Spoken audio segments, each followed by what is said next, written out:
Before we dive into the story, leave a comment below and let us know which city you're watching from. Enjoy the story. Lucas's heart was pounding so hard it felt like it might break free of his chest entirely. His hands trembled at his sides. This wasn't an ordinary wedding. This was the moment his shattered life, broken 2 years earlier, would finally regain its shape. The memory of the accident still found him at unexpected moments, like a ghost that refused to settle. He could still see himself driving that night, his favorite song playing on the radio, right up until the screech of tires and a violent impact threw him into total darkness. The light vanished. The music vanished.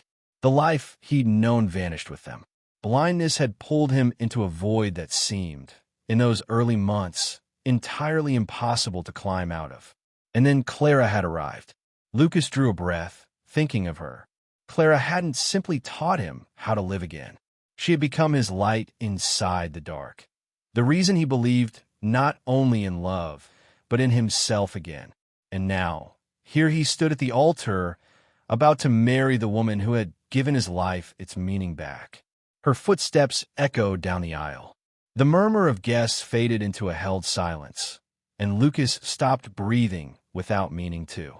He tried, as he always did, to picture her, the white dress, the smile that could light a room from across it.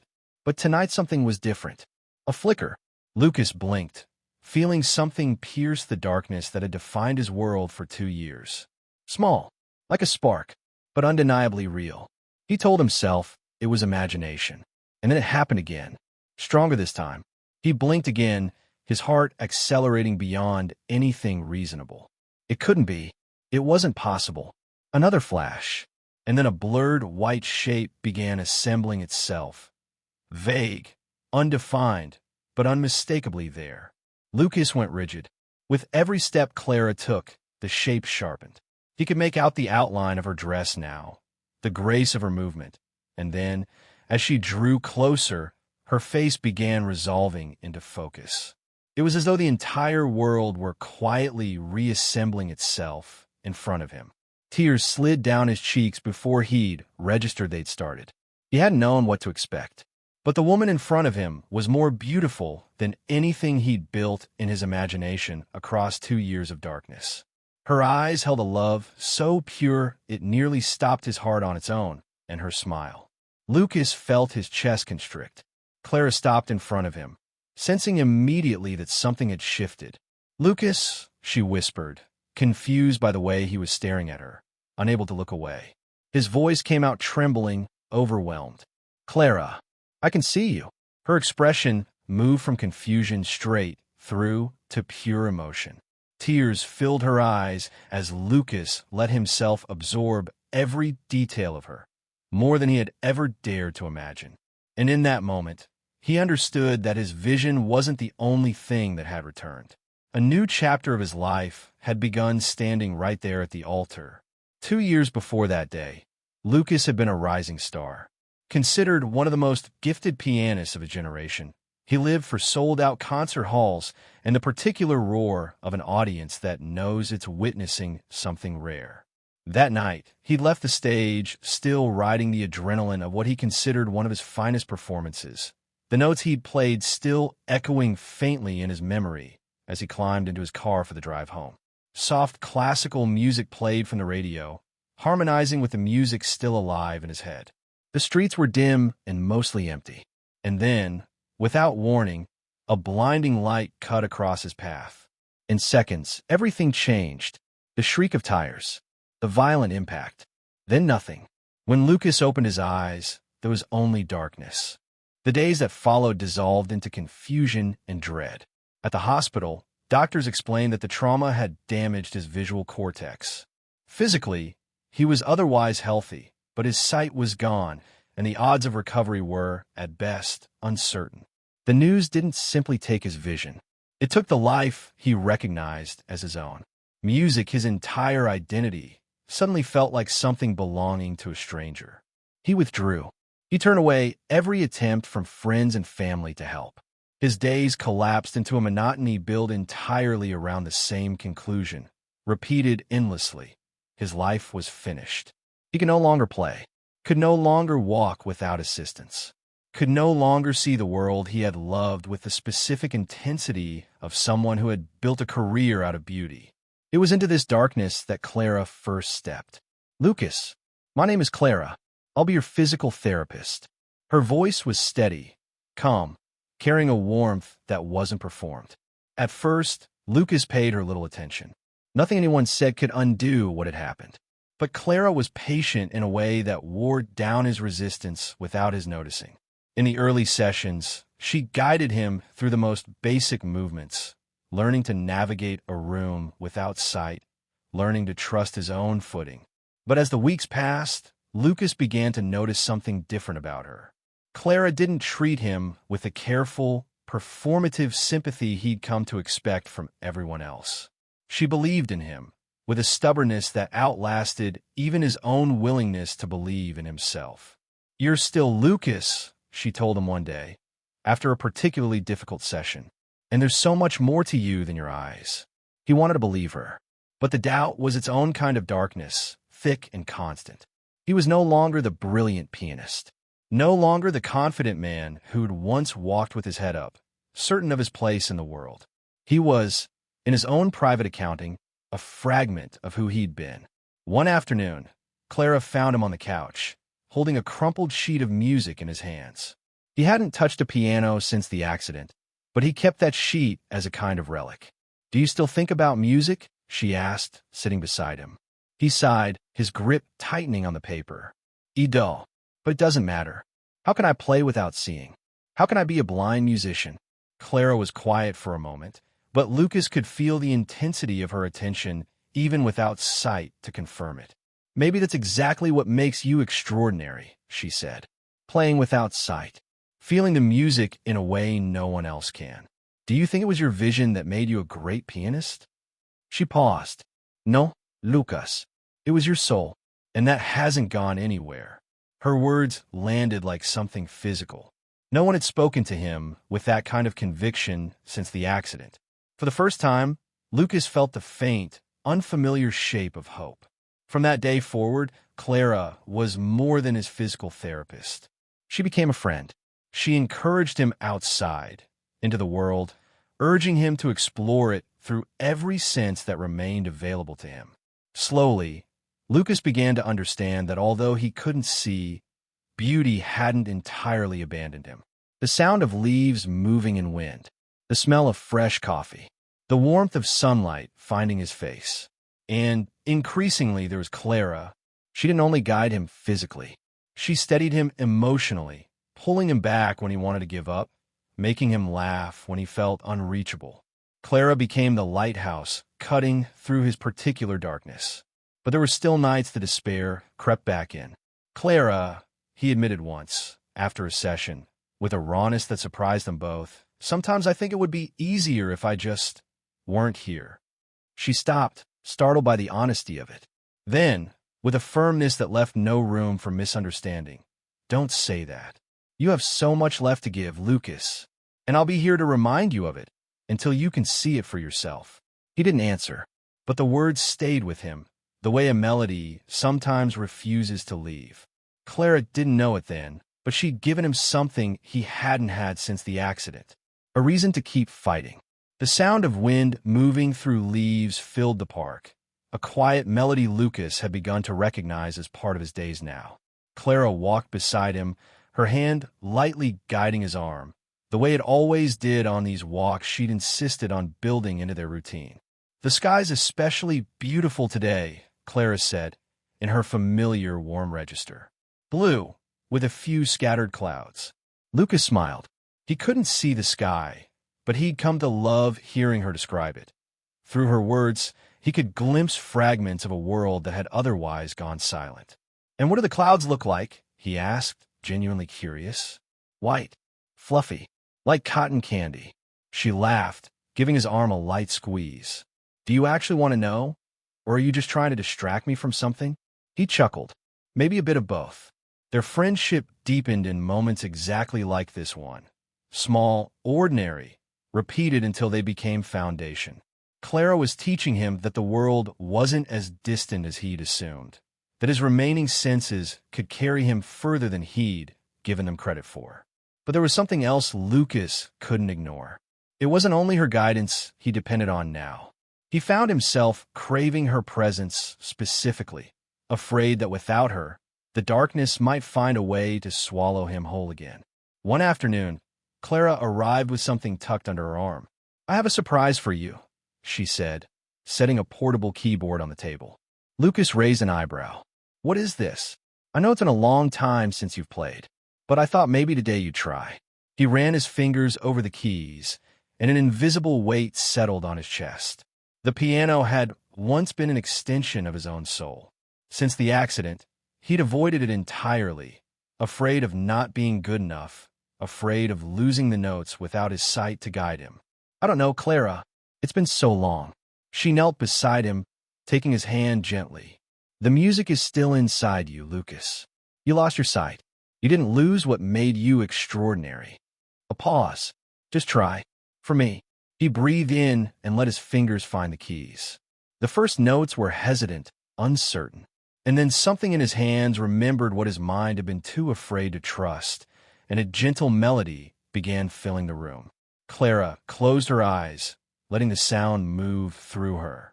When he finished, the silence broke into the soft sound of her applause. "That was beautiful, Lucas. I knew you could." Warmth spread through his chest. Clara had a particular gift for making him believe in himself precisely when his doubts were loudest. As the months passed, their bond deepened through countless small rituals. Daily walks where she described everything around them. Games where she'd challenge him to identify objects by touch or smell. Each tiny victory a quiet reminder that the world hadn't entirely closed to him. One day, she brought him a set of Braille books. "I want you to read to me someday," she teased, handing him the first one. Lucas smiled, though the idea unsettled him. "Let's see if you still think I'm impressive after you hear my stuttering attempt at this." She laughed with him, but her response carried a weight he didn't expect. "Lucas, nothing you do would ever change how I feel about you." The word stayed lodged somewhere in his chest. And it was around this time that Lucas began to notice something else, something he wasn't sure what to do with. He was falling in love with her. It wasn't only the way she made him laugh, or the relentless encouragement, or the kindness that seemed to have no bottom. It was everything about her, her strength, the particular way she lit up even the hardest days. But alongside that feeling came an equally sharp fear. What if she didn't feel the same? Clara was everything he had left.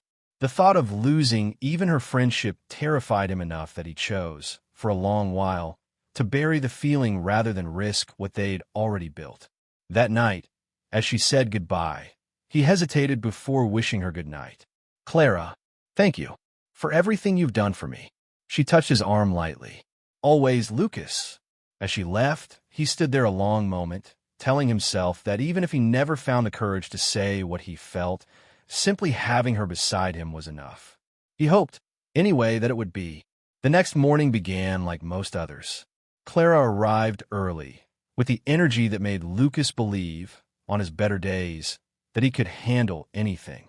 She organized his Braille materials, adjusted the cane he was still reluctant to fully accept, but something in the air felt different. "You're unusually quiet," Lucas observed, tracing the edge of a book. "What's going on?" She hesitated, and he felt the tension before she even spoke. "I need to tell you something." He sat up straighter.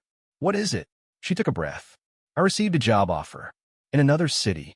A clinic specializing in sensory rehabilitation invited me to join their team. It's an incredible opportunity." The silence that followed had real weight to it, heavy enough that Clara nearly wished she hadn't said anything. Lucas sat absorbing it, the thought of her leaving landing like cold water. She was his anchor, the light guiding him through everything. Without her, how would he keep moving forward? "Oh," was all he managed, his voice smaller than he intended. "I haven't decided," Clara said quickly, trying to fill the silence. "But I wanted to be honest with you because this could change things." He swallowed past the tightness in his throat. "It sounds like an incredible opportunity. You should go." The words came out, but neither of them believed them. The hours that followed blurred for Lucas. He tried to focus elsewhere, but his thoughts kept circling back to her. He knew she deserved this, but the fear of losing her consumed him entirely. By evening, walking together through the park, he finally found the nerve to ask, "Clara, what are you going to do?" She hesitated, but answered honestly, "I don't know. I want this opportunity, but I also don't know if I want to leave all of this behind." He knew this meant him, though he wasn't certain it meant the same thing to her that it meant to him. Doubt gnawed at him. He wanted to beg her to stay. He also didn't want to be the reason she didn't take her own chance. "And what do you feel?" he asked, his voice trembling slightly. Clara stopped walking. The air around them seemed to grow heavier. "Lucas, you're special to me, more than I know how to put into words. I never expected to meet someone like you when I started working here." His heart raced, but he also heard the pain threaded through her voice. "Then why hesitate?" "Because I don't want you to feel like I'm giving something up for you. This has to be my choice, something I genuinely want." Her honesty was sincere, but it left him more conflicted than before. He wanted to tell her he'd be lost without her, that every day with her was a gift he hadn't expected to receive. But the fear of sounding selfish held his tongue. That night he lay awake, replaying the conversation. He understood, finally, that if he didn't tell her how he felt, he might lose her regardless of her decision. But opening his heart frightened him nearly as much as the darkness once had. The next day, Clara arrived later than usual, distracted, and Lucas knew it was the weight of the decision pressing on her. By the end of the day, he gathered his courage. "Clara, can I invite you to a special dinner?" She smiled, surprised by the tone in his voice. "Dinner? What are you planning?" He laughed, nervous. "Nothing fancy. I just want to thank you for everything. And I want to talk." "Of course, Lucas. I'd love to." As she left, Lucas felt relief tangled with nerves. He knew the dinner would be his chance to finally say what he'd been carrying. He also knew that once the words left him, there would be no taking them back. The table was simply set, but every detail had been considered carefully. A light tablecloth, 2 plates arranged with precision, a single candle at the center. Lucas couldn't see any of it, but he directed every choice, with his friend Ethan's help, to make sure it was right. Clara arrived exactly on time, her footsteps soft against the floor. "Wow, Lucas," she said, clearly moved. "This is beautiful." He smiled nervously, feeling heat rise in his face. "I did my best. I wanted it to be special." She touched his arm gently. "You succeeded." They talked through dinner about ordinary things, his progress, their walks, Ethan's terrible jokes.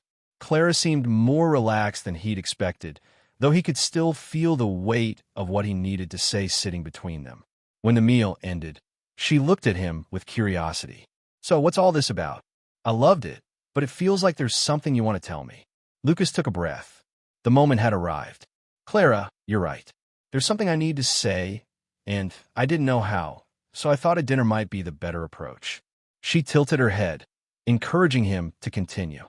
"From the day you came into my life, everything changed.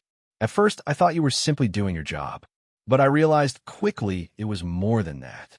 You've helped me see the world in ways I never thought possible." He paused, his heart pounding. "I'm not only grateful for everything you've done. Clara, I love you." The silence that followed felt endless. Lucas clenched his hands beneath the table, nerves overwhelming him. Then Clara took his hand. "Lucas, I love you too." He went very still, barely able to believe what he'd heard. "You love me?" She laughed, her voice full of emotion. "Of course I do. I don't know how or when it happened, but being with you is the best part of my days." Relief and joy washed through him at once. He laughed nervously, unable to contain it. "I was so afraid you didn't feel the same." "I didn't have the courage to tell you either," Clara admitted. They spent the rest of the evening talking through everything they felt, as though an invisible weight had finally lifted from both of them. For the first time since the accident, Lucas felt his life moving forward, and Clara was beside him for every step of it. As coffee was served, Clara shifted the conversation. "Lucas, now that we know we want to build something together, there's something important I want to discuss." He raised an eyebrow. "What is it? Have you ever thought about the experimental surgery the clinic mentioned?" Lucas went quiet for a moment. "I've thought about it, but what if it doesn't work? I don't know if I can survive another disappointment. She squeezed his hand. I know it's frightening, but you're strong, Lucas. Even if it doesn't work, you've already proven you can live and thrive without your sight. And if it does work, imagine everything you'd get back. He knew she was right. The possibility of regaining his vision was equally terrifying and exhilarating. But with Clara beside him, he felt he might be able to face it. Do you think I can do this? He asked quietly. I've always believed in you. He took a breath. All right, I'll try. Her hand tightened around his, an anchor against the doubt still circling him. The following morning, Lucas sat in a comfortable chair at the doctor's office, listening to the surgeon explain every detail of the procedure. Each word carried its own weight of anxiety. He already knew the surgery was experimental, that success carried no guarantee, but hearing it spoken aloud made the decision heavier still. Clara sat beside him, as always. Lucas, we want to be completely clear, the doctor said. This surgery may restore partial vision, full vision, or it may change nothing at all. Are you prepared for that possibility? Lucas swallowed hard, feeling Clara's hand find his. I'm here, he said, with more confidence than he felt. I am. The days before the surgery were a mixture of hope and dread. Clara stayed closer than ever, helping him through every step, paperwork, preoperative exams, long conversations about what might or might not happen. Lucas, are you really okay with this? She asked one evening, walking through the park. He listened to the wind, moving through the leaves before answering. I don't know, Clara. Part of me wants to believe it'll work. Another part is terrified. Terrified of what? He hesitated. Of seeing the world again and finding out it's not what I imagined. And terrified that you won't be what I've imagined either. Clara stopped walking, caught off guard by the honesty. Do you think seeing me will change how you feel about me? No, he said quickly. But what if I built too perfect a picture of you in my mind? She laughed softly, breaking the tension. Perfection is overrated, Lucas. What matters is how we feel about each other. That doesn't depend on what you can or can't see. He smiled, reaching for her arm. You always know what to say. The night before the surgery, Clara made dinner at his place, bringing fresh ingredients and improvising as she went. Lucas listened to the rhythm of the knife against the cutting board, memorizing it the way he memorized melodies. You're so calm, he remarked. Someone has to be, she said, laughing. If we're both anxious, we'll lose our minds. After dinner, they sat together on the couch. Lucas, whatever happens tomorrow, I want you to know I'm proud of you. Proud. For having the courage to try, even though you're scared. That's already a victory. Her words settled deep in him. In that moment, Lucas understood that regardless of the surgery's outcome, what mattered most was that Clara was beside him, and he didn't want to spend another day of his life without her permanently in it. That night, while Clara organized hospital paperwork, Lucas felt an urgency he couldn't ignore. Clara, can you stop for a moment? She looked up. What is it? He reached for her hand. There's something I need to tell you. You're scaring me, she joked, trying to lighten the air. He smiled, but his tone stayed serious. I don't know what tomorrow brings. Maybe I'll see the world again. Maybe everything stays exactly as it is. But there's one thing I'm completely certain of, no matter what happens. His voice trembled. I want to spend the rest of my life with you. Clara, will you marry me? For a moment, time seemed to stop entirely. Then her face broke into a wide smile, tears streaming freely. Yes, Lucas. Of course I will. He exhaled a breath he hadn't realized he'd been holding. As she pulled him into a hug, relief and joy moved through him like nothing he'd felt before. Thank you, he whispered. For what? For being my light when everything else felt lost. The next morning, as Clara helped him prepare for the hospital, Lucas felt calmer than he'd expected. Whatever the surgery brought, he knew a bright future waited on the other side of it. Ready for this? She asked, holding his hand. Ready. Because with you, I can face anything. The operating room held only the rhythmic sound of equipment. Lucas lay on the table, heart racing, feeling the cool, steady grip of Clara's hand. She had been beside him through every step, and now her grip felt like the only thing keeping him tethered. It's going to be okay, she said softly. He took a breath and managed a small smile. more for her than for himself. Within minutes, the anesthesia pulled him under, and the darkness claimed him once more. When Lucas opened his eyes, nothing had changed. He blinked repeatedly, but the emptiness remained complete. The doctor stood beside him, monitoring his initial recovery. "Lucas, the surgery was technically successful. Now we wait. Your brain will need time to potentially reconnect the visual pathways." Lucas nodded, absorbing the words. "No guarantees." Exactly as he'd feared. "How long?" Clara asked, breaking the silence. "It's difficult to say. Days, weeks, possibly months. Focus on any small signs. Even the faintest change is a good indicator." Clara thanked the doctor and helped Lucas to his feet. As he leaned on her leaving the hospital, the weight of uncertainty settled over both of them. The days that followed tested every reserve of patience either of them had. Lucas spent hours by the window, straining toward any flicker of light. He knew better than to expect immediate results, but the waiting was its own kind of suffocation. Clara stayed close, encouraging him through it, trying to distract him with conversation and reading and small moments of levity. Though Lucas could tell, she carried the same anxiety he did. "Have you noticed anything?" she asked one morning, preparing coffee. He shook his head, frustrated. "Nothing. It's like none of it happened." She crossed him, taking his hands firmly. "Don't give up, Lucas. The doctor said it could take time. And even if it takes longer than we hope, we'll face it together." He nodded, grateful, though doubt still gnawed quietly at him. One night, lying in bed, he reflected on how his life had transformed since meeting her. He still couldn't see the world, but she had shown him light in forms he'd never imagined. The sound of trees and wind, the warmth of sun on skin, the particular beauty of a life lived through senses he'd once taken for granted. "Even if I never see again," he thought, "I already have enough." But deep beneath that acceptance, hope still burned, quiet and stubborn. The next morning, Clara suggested a walk. "I think we need fresh air," she said, pulling him along. He grumbled but went. Being outdoors always cleared something in his mind. As they walked, Clara described the flowers beginning to bloom, the cloudless blue overhead. Lucas listened, but something else had caught his attention. "Clara, wait." She stopped immediately. "What is it?" He stayed silent, brow furrowed, trying to process the sensation. I think I saw something." Clara held her breath. "What did you see?" "I'm not sure. It's not clear, but I think I noticed something like a change in the light." He tilted his face toward the sun, and for the first time in 2 years, something pierced the darkness. Not clear vision, but a distinction, light against shadow, something that had felt impossible just days before. Clara gripped his arms, overwhelmed. "This is incredible, Lucas." "It's a start." "Is it?"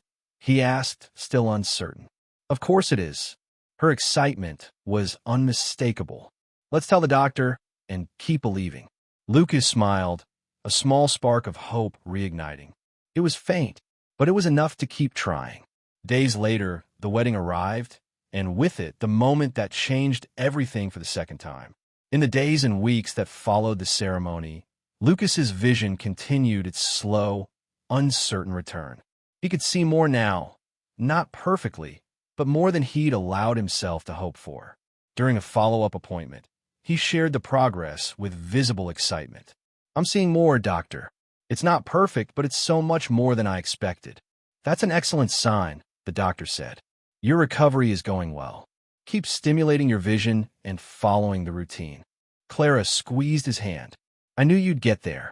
He smiled back, though uncertainty about the eventual ceiling of his recovery still lingered. Even so, he decided not to let it shadow the future ahead of him and Clara.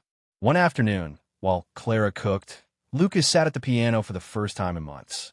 The notes came hesitantly at first, then found their shape, a melody that seemed to capture exactly what he felt.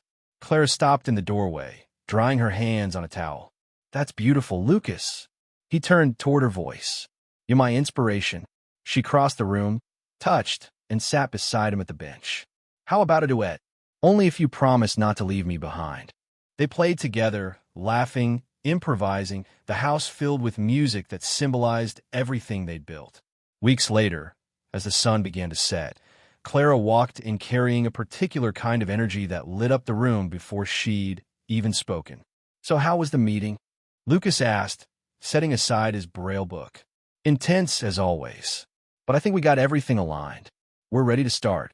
She sat beside him, taking his hand. "We're more than ready, Lucas. Our nonprofit is going to change lives, just like ours did." The idea had come together over months of conversation. An organization built to help people with visual impairments find independence, voice, and community. Lucas wanted others to discover the same strength Clara had given him. The first official meeting happened in their home office, Clara holding a stack of notes, Lucas listening closely. "The proposal is simple but powerful," she said. "Programs teaching independence. And I want them to learn to experience the world through their other senses the way you have." "I want to include music," Lucas said. "When I lost my sight, music kept me tethered to the world. I think it could be transformative for others, too." She cupped his face gently. "You always have the best ideas. I just want to give back what you gave me." The weeks that followed were a blur of late nights, logistics, sketches, and planning. One evening, Clara pulled out a notebook and began drawing. "What are you doing?" Lucas asked. "Sketching our logo. I think it should symbolize how light breaks through darkness." "Something like a sunrise," he suggested. "Exactly." They worked on it together. A circle representing the sun, rays extending outward in every direction, symbolizing infinite possibility. On opening day, the community center filled with people, friends, family, future beneficiaries. Lucas stepped onto the stage, microphone in hand, and took a breath. 2 years ago, my life was engulfed in darkness. I couldn't imagine a future for myself. He found Clara's eyes in the front row, shining with emotion. But an incredible person came into my life and showed me that light can take many forms. Today, I want everyone here to know, even in the hardest moments, there's a way to find hope. And this organization exists for exactly that. The applause was warm and sustained, and Lucas felt, standing there, that this was only the beginning of something far larger than either of them had originally imagined. In the months that followed, the nonprofit grew steadily. Orientation classes, sensory workshops, music lessons, emotional support groups. Clara coordinated tirelessly.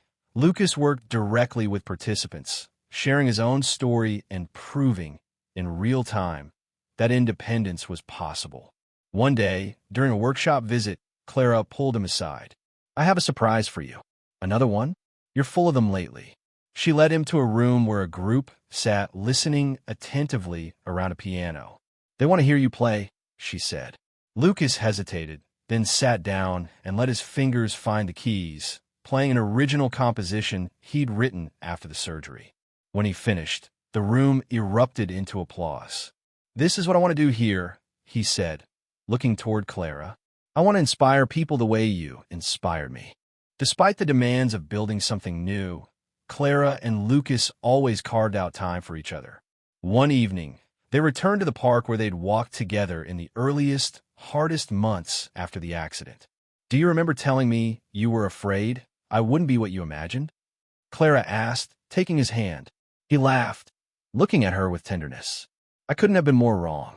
You're better than anything I could have imagined." They stopped at a bench, watching the sunset with his partially restored vision, the colors blending in ways he was still learning to appreciate. "Thank you for never giving up on me, Clara." "I never give up on you. You're my light too, Lucas." They kissed, the gesture carrying every promise they'd made to each other. As the organization continued expanding into nearby cities, new challenges arrived alongside the growth. Financial pressure, the difficulty of balancing personal life against an increasingly demanding mission. One morning, Lucas walked into the kitchen holding a letter, smiling.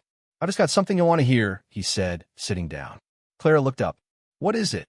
A young woman named Sophia, 19, wrote to say that thanks to our mobility course, she was able to start at university on her own, studying psychology.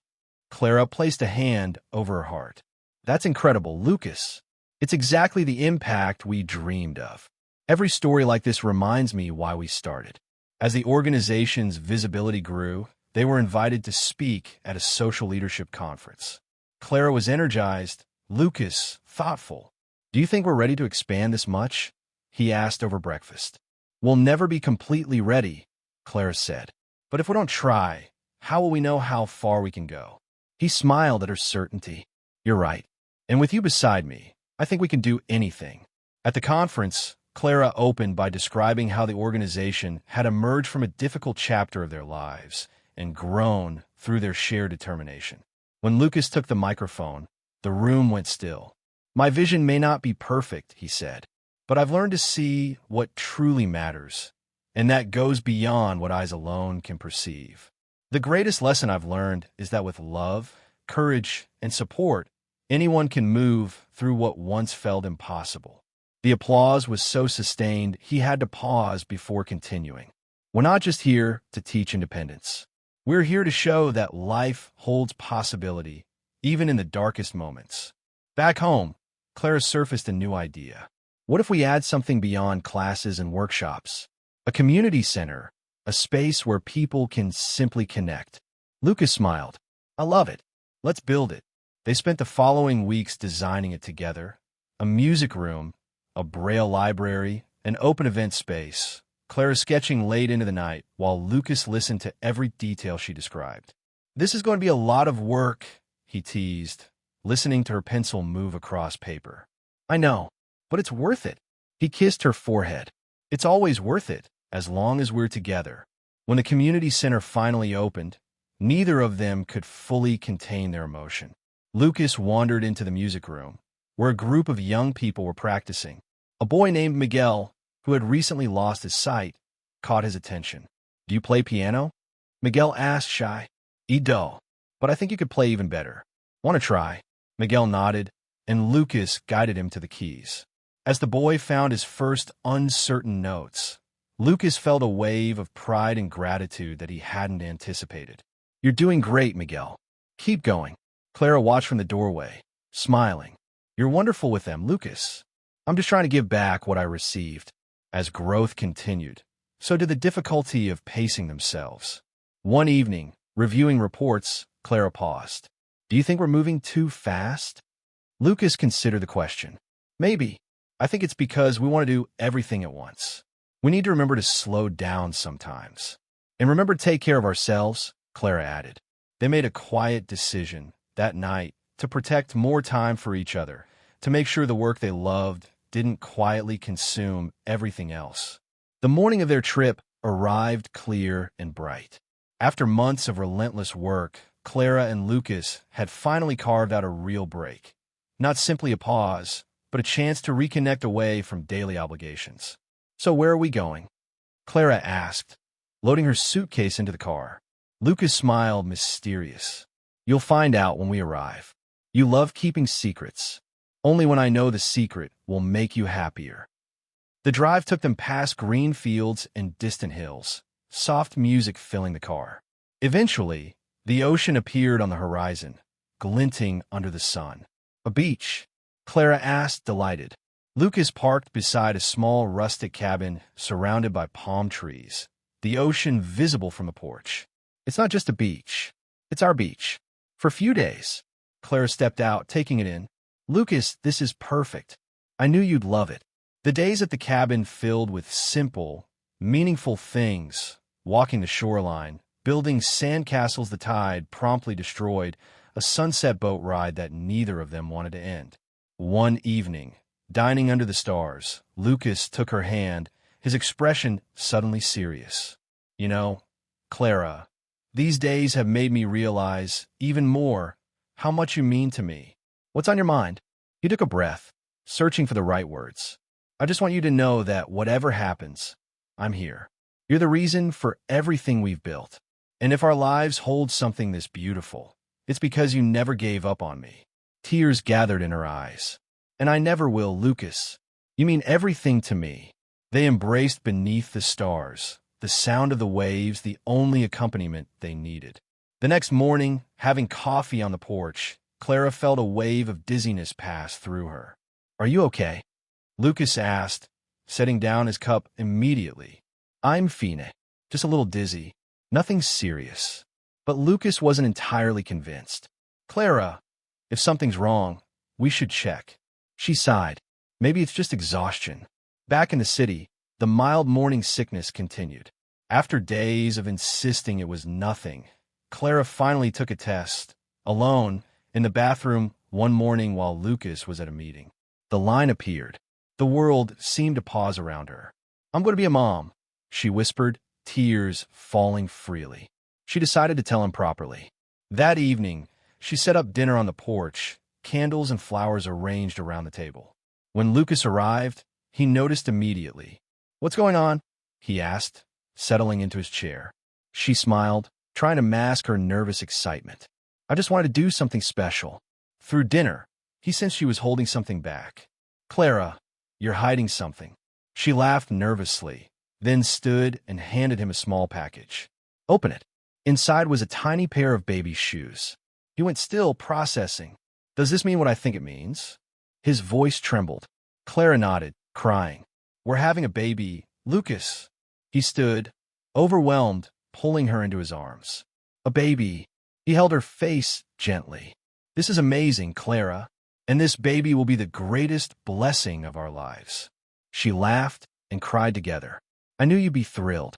"Thrilled?" "Clara, I never imagined I could feel this complete." They stayed wrapped around each other for a long while, the future suddenly full of new shape and promise. In the months that followed, Lucas devoted himself to her care, researching everything about pregnancy, insisting she rest, preparing their home for the arrival ahead. One afternoon, painting the nursery, Clara laughed at his deliberation over two nearly identical shades of yellow. "Lucas, you're taking this far too seriously. This is our baby's first room. It has to be right." She wrapped her arms around him from behind. "It already is, because you're doing it with so much love." He turned and kissed her gently. "Everything I do is for the two of you." Finally, the day arrived. Clara gave birth to a healthy baby girl they named Sophia. When Lucas held his daughter for the first time, the emotion was nearly indescribable. "Clara, she's perfect, just like her father," Clara said, exhausted and glowing. Lucas looked down at Sophia, her small eyes blinking curiously up at him. "I promise to be the best father I can be," he murmured. "And I'll always remember that it all started with the love your mother gave me." Clara watched, tears falling, feeling their family settle into completeness. In the years that followed, Lucas and Clara's life filled with both challenge and joy, but the love between them remained the constant beneath everything else. The organization continued to thrive, touching thousands of lives, while Sophia grew up surrounded by music, warmth, and the particular kind of love built from a story neither of her parents had expected to live. One evening, walking through the park with Sophia in his arms, Clara looked at Lucas and smiled. "Do you still think you wouldn't have had the courage to live in the dark?" He laughed, kissing her forehead. "Now I know I was never really in the dark, because you've always been my light." What did you think of Lucas and Clara's story? Share your thoughts in the comments and rate it from 0 to 10. Don't forget to subscribe and turn on notifications so you don't miss our next story.